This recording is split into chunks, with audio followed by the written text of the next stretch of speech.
Ternyata ini alasan Ahok tidak dipilih menjadi kepala badan otorita. Diam-diam Ahok masuk daftar calon presiden pada Pilpres 2024 mendatang dalam survei yang digelar. Aku jadi presiden, aku kasih sertifikat tanah semua orang.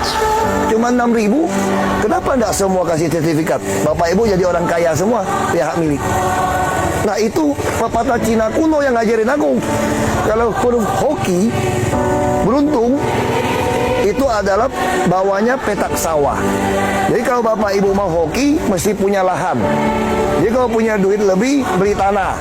Susah apapun, jangan jual tanah. Tapi apa boleh buat kalau orang tua sakit di ICU sebulan tidak mati-mati? Jual tanah, jual rumah kita. Jadi saya bilang pemerintah ini tidak perlu kasih kita uang. Yang penting kalau kami sakit, jangan kami dirampok. Anak saya pintar, jangan dirampok, masih kuliah. Jangan kayak sekarang, musim kampanye baru ada pengobatan gratis. Kalau kita pas sakit, kalau tidak sakit, sekarang kemana mobilnya? Saya kenapa disingkirkan? Kalau Ahok menang juga repot kita, demo terus. Lu tangkap yang demo dong, masa gue yang disingkirin? Saya salahnya apa? Kalau kita mau pikir secara hukum kan, tapi kita enggak, singkirin dia. Jangan ada dia pusing kita. Itu cara berpikir yang salah. Tapi siapa yang mengubah ini semua? Ya kita, generasi berikutnya. Harus ada orang berani masuk jadi aparat yang lebih tegas bela kebenaran, keadilan, dan kemanusiaan. Bukan main enak aja singkirin orang. Sebelum lanjut videonya, jangan lupa like video ini dan subscribe channel ini, serta nyalakan lonceng notifikasinya untuk mendapatkan fakta harian terbaru dari kami selanjutnya. Terima kasih. Ahok menempati urutan ke-7 dari 43 nama kandidat. Dia bersaing dengan Ketua Partai Demokrat, Agus Harimurti Yudhoyono, atau yang biasa dipanggil dengan AHY, Anies Baswedan, Prabowo Subianto, dan Sandiaga Uno.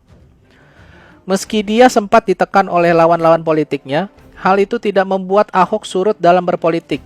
Bahkan sekarang dia lebih garang dan lebih bermain senyap, alias main di belakang tanpa banyak mulut.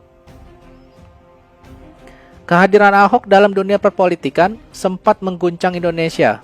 Bagaimana tidak, gebrakan demi gebrakan dilakukan. Korupsi di Jakarta dan di Pertamina dipangkas satu persatu. Kemudian koruptor dimiskinkan. Seperti layaknya musim kemarau di masa pemerintahan Ahok, koruptor tidak bisa dapat uang sepeser pun dari kantong pemerintah. Ketegasan Ahok dalam memimpin BUMN dan di Jakarta sudah terbukti. Anggaran tidak pernah dihamburkan sia-sia dan ada bukti hasil kerja nyatanya. Tuduhan korupsi yang dilakukan oleh lawan politiknya sampai saat ini tidak pernah terbukti, karena memang tujuan utamanya hanya ingin menjatuhkan namanya saja di depan publik, sehingga publik alergi dengan nama Ahok. Jika ada partai yang berani mengusung Ahok di Pilpres 2024, maka bisa jadi Ahok merupakan salah satu kandidat terberat bagi lawan-lawannya, karena rakyat nyatanya sudah pintar, bisa membedakan antara kerja nyata dengan kerja palsu. Yang merancang dan menyiapkan grand design dari nol. Siapa yang bilang? Siapa yang bilang? Ahok yang rancang. Ahok. Alhamdulillah proses Semua Ahok. ini telah berjalan dengan baik. Lapangan Banteng sebagai lapangan yang Lawan utama Ahok sudah jelas kombo antara AHY dan Anies Baswedan.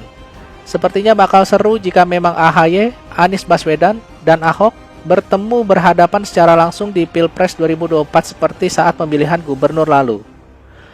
Biarlah rakyat yang menentukan siapa yang layak untuk memimpin Indonesia di 2024. Karena hanya rakyatlah yang merasakan hasil kerja tiap-tiap pemimpin di daerahnya, baik itu bagus ataupun buruk. Semuanya dikembalikan kepada hati nurani rakyat untuk memilih calon yang mereka anggap unggul dan bagus. Bagaimana tanggapan saudara sekalian terkait Ahok yang memiliki elektabilitas tinggi di pemilu 2024? Dan mungkinkah ada partai yang ingin mengusungnya? Berikan jawaban saudara di kolom komentar. Terima kasih.